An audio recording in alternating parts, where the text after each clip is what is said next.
Je voudrais commencer cette vidéo par une petite histoire et je suis sûr que je ne suis pas tout seul à l'avoir vécu et vous aussi, si vous êtes sur cette vidéo, c'est que vous l'avez vécu. En ce moment, il y a tous les ordi qui sont sur Windows 10, ils ont un espèce de pop-up qui arrive pour dire passe à Windows 11. Et de temps en temps, il y a l'ordinateur ne peut pas supporter Windows 11, donc il faut que tu en rachètes un nouveau. C'est super anxiogène et c'est anxiogène notamment pour les gens qui ne comprennent pas grand-chose à l'informatique, qui sont juste des consommateurs, nos parents, nos grands-parents, qui nous demandent de l'aide, parce que nous, on est une génération qui comprend ça un peu mieux. Donc j'ai dû faire ça pour mes parents et qui avaient cette problématique-là, et donc j'ai décidé de leur installer une distribution Linux vraiment simple, une distribution immuable. J'avais fait une vidéo là-dessus, je vais la mettre en lien pour vous expliquer ce que c'est. Mais en gros, c'est une distribution qui est plus difficile à casser parce qu'elle est basée sur une seule image, ça se met à jour tout seul, tu peux pas tweaker grand-chose, mais au moins tu peux pas casser grand-chose non plus. Tout se passe par interface graphique, donc vraiment c'est simple. Et c'est ça que j'ai installé sur l'ordinateur de mes parents.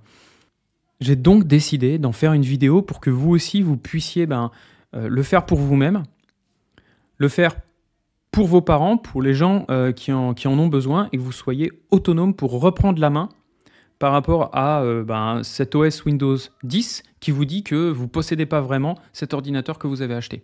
Là, on va reprendre le contrôle. Tu vas reprendre le contrôle de ce que tu as acheté. Tu vas reprendre le contrôle du logiciel. Il va arrêter de te pister, il va arrêter de te suivre.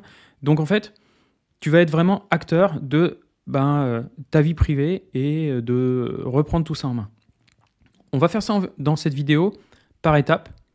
L'important, c'est d'avoir bien choisi ta distribution si jamais tu ne veux pas faire la même que moi. Si tu veux faire la même que moi, ce sera très simple. Je vais te montrer. On va aller télécharger Aurora. On va faire une clé bootable.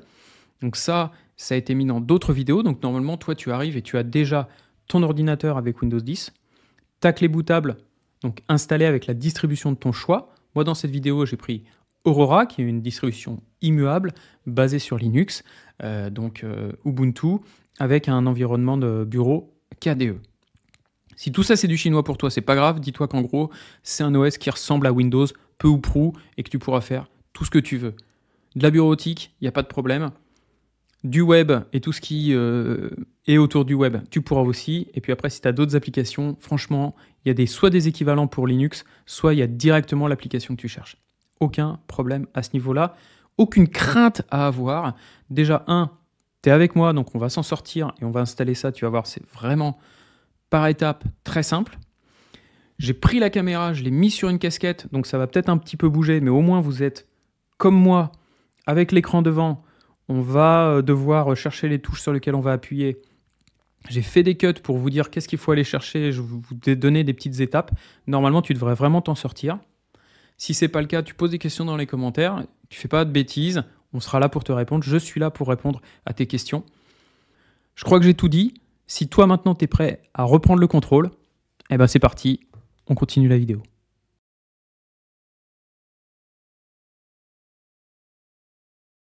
Ok, donc maintenant que vous avez votre clé USB que vous avez pu mettre en place avec une image Linux, vous la branchez à votre ordinateur sous Windows 11.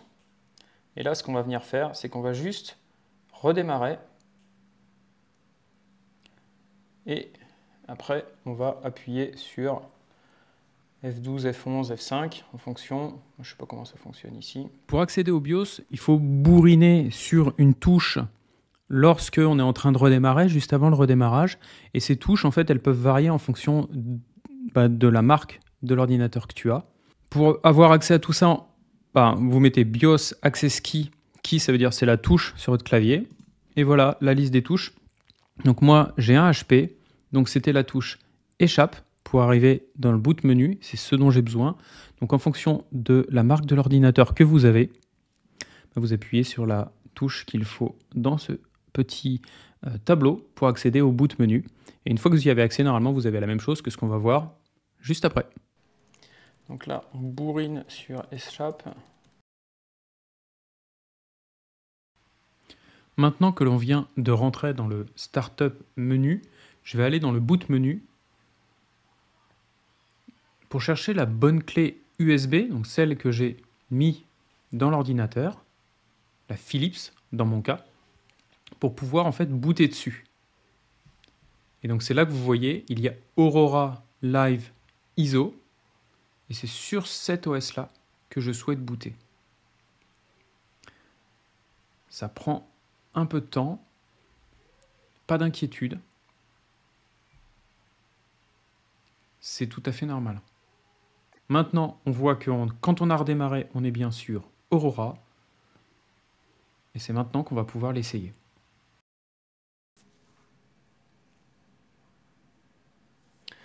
Donc là, on est en train d'être sur Aurora, donc on peut l'utiliser, c'est fonctionnel. Voilà, c'est pour pouvoir vous permettre de tester. Donc si vous voulez regarder à quoi ça ressemble avant de l'installer, bah, c'est là que ça fonctionne. Et vous voyez, c'est très similaire à Windows. Ce qu'il faut comprendre, c'est que là, vous êtes en train de tester un Live ISO. On n'a rien changé sur votre ordinateur. Donc, c'est absolument sans risque. Si tu éteins ton ordi ou que tu le redémarres, tu retourneras sur Windows. Tu n'as rien perdu. Donc, vraiment, essayez ça. Essayez l'OS qu'on est en train de regarder. Vraiment, c'est sans risque. C'est après qu'on va passer à l'installation. Mais pour l'instant, il n'y a pas de problème. Donc, faites absolument tout ce que vous voulez sur cet OS pour le tester et voir que c'est vraiment celui qui vous plaît. Moi, je veux l'installer sur le hard drive. Ce que je vais faire, c'est que je ne vais pas faire un dual boot. Je ne vais pas avoir du Windows d'un côté et du Linux de l'autre, mais je vais avoir que du Linux uniquement. Donc, je vais l'installer sur le disque dur. Donc, c'est parti. Donc là, moi, je vais demander un clavier français de France. Donc là, et puis là, en fait, je vais demander ici, voilà, on va continuer. Donc je veux parler en français, vous pouvez choisir la langue que vous voulez. Alors, les langues prises en charge, le fuseau horaire c'est Europe-Paris. Le système, alors, où est-ce que je vais l'installer? Donc moi je vais l'installer sur le disque dur, et c'est pour ça que je vais tout effacer. Je veux le garder en automatique, et soit je veux chiffrer mes données, soit je ne veux pas chiffrer mes données. Il faudra définir une phrase secrète plus tard. Pour que ça reste très simple, je ne vais pas chiffrer les données, donc vous n'allez pas avoir la phrase secrète plus tard. Mais si vous voulez l'ajouter, c'est vraiment très simple.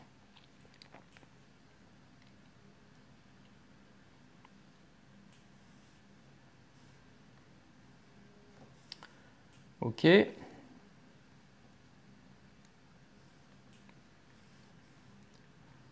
Donc là, comme moi, j'avais Windows, il me demande de libérer de l'espace, parce que tout a été prêt par Windows, donc je vais récupérer de l'espace. Donc je vais prendre celui-là, et je vais... Vous pouvez supprimer le système de fichiers dont vous n'avez plus besoin, et libérer l'espace pour l'installation. Supprimer un système de fichiers, c'est toutes les données qui contient. Donc c'est ce que je vous avais dit avant. Tout ce qui était sur Windows va disparaître. Ce qu'il faut comprendre, c'est ce qu'on va faire juste après. Ça va effacer absolument toutes les données que vous avez sur votre ordinateur. C'est pour ça que c'est indispensable qu'avant de passer à l'étape suivante, vous ayez bien fait une sauvegarde sur un disque dur externe de tous les documents, photos, vidéos et ainsi de suite que vous avez sur votre ordi et que vous voulez absolument garder. Parce que quand ce sera fini, il n'y aura plus rien sur l'ordinateur. Donc, si ce n'est pas le cas, on éteint l'ordi, on le redémarre, on va retourner sur Windows, on fait la sauvegarde, et après on reprend toute la vidéo depuis le début pour faire les différentes étapes. Les sauvegardes sont indispensables, sinon vous allez tout perdre. Donc nous, on va tout supprimer et récupérer de l'espace. Et maintenant, on va créer l'utilisateur. Donc c'est là que vous allez mettre votre nom complet, votre nom d'utilisateur. Vous allez donner les privilèges d'administration à ce compte utilisateur, ça c'est très important. Et on va utiliser un mot de passe pour protéger ce compte utilisateur. C'est parti. Ok, donc maintenant que vous avez créé votre utilisateur et que vous avez rentré son mot de passe, vous l'avez ajouté dans le privilège d'administration, vous pouvez appuyer sur Terminer. Maintenant que vous avez fait ça, donc vous avez bien votre clavier en français, les langues c'est le français, ou ce que vous voulez, l'heure, bon là il l'a prise automatiquement, mais vous pouvez le changer. Vous avez mis tout ça sur le disque dur principal de l'ordinateur, vous pouvez commencer l'installation. Et là c'est parti, il n'y a plus qu'à attendre.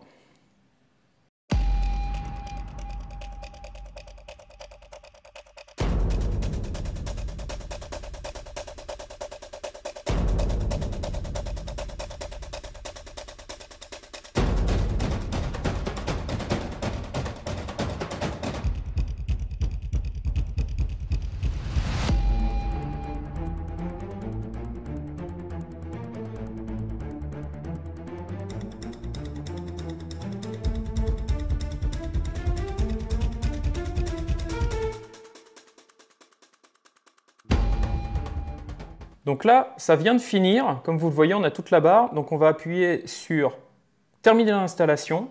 Je n'ai juste à redémarrer mon système pour commencer à l'utiliser et tout a été installé avec succès. Donc là, ça va redémarrer l'ordinateur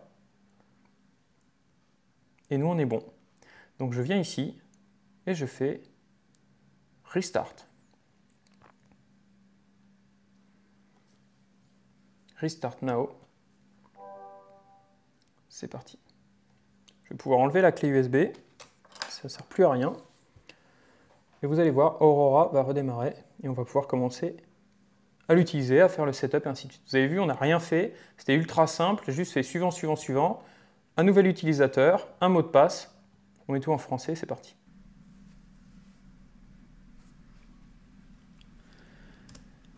Je sais que voir ça, l'écran bleu, ça peut faire peur, ça peut inquiéter, mais il n'y a absolument aucun sujet. Appuie sur Continue Boot et tout va très bien se passer, il n'y a pas de problème. Donc là, je viens de rentrer mon mot de passe et ça boot sur Aurora. Donc c'est la distribution Linux que j'ai installée. Je vous ai expliqué pourquoi un peu plus tôt, les raisons pour lesquelles je pensais que c'était une bonne solution.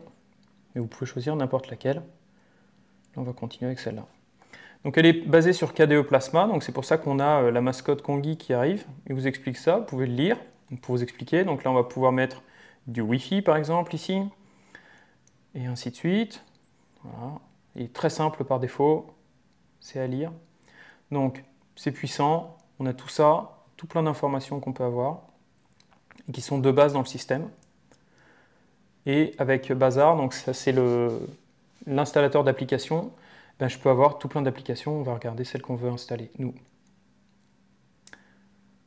Est-ce qu'on veut partager anonymement des informations d'utilisation? On va laisser à non pour l'instant, et voilà. Donc, nous voilà sur l'interface. Si on veut l'explorateur de fichiers, il est là. On peut l'agrandir en appuyant ici. Voilà. Donc là, j'ai tout plein de documents dont je n'ai pas besoin ici. Et moi, mon dossier personnel, il est là. Et dedans, j'ai toutes les choses habituelles auxquelles vous vous attendez, téléchargement, documents, images, les musiques, et ainsi de suite. C'est là-dedans que vous devez ranger vos différents documents. Avant de commencer quoi que ce soit, il va nous falloir un accès Internet. Donc on va mettre Internet, on va se connecter. C'est parti. Là, je vais remplir, renseigner le mot de passe. Donc une fois que vous avez votre mot de passe, on se connecte, comme pour n'importe quoi d'autre, et voilà, je suis connecté à Internet. Donc, première chose, réaliser une bonne chose de fait. Maintenant qu'on est connecté à Internet, on va pouvoir passer à l'étape numéro 2, installer les applications qui nous semblent indispensables. Donc, je viens de lancer Bazaar, qui est en fait le store d'applications, l'App Store d'Aurora. Ça utilise FlatHub, donc ça va être uniquement des Flatpak. Donc, c'est une façon de packager des apps. Vous n'avez pas besoin de comprendre comment ça fonctionne. C'est là-dedans qu'il faut aller pour récupérer vos apps. Moi, ce dont j'ai besoin, c'est de quoi faire de la bureautique. Donc, je peux aller ici, dans bureautique. Il y a tout un pan là-dessus. Donc, je vais dans bureautique. Et puis là, en fait, moi, je sais que j'ai envie d'écrire des Word, faire des PowerPoint et ainsi de suite. Donc, celui que je vous recommande d'installer, c'est OnlyOffice Desktop Editor. Ça fonctionne très bien. C'est open source. C'est fait en Europe. Moi, c'est celui que j'utilise tout le temps. Ça supporte parfaitement les formats de type Windows et ainsi de suite. Donc on l'installe. Donc vous avez juste à cliquer sur installer et ça va s'installer sur votre OS.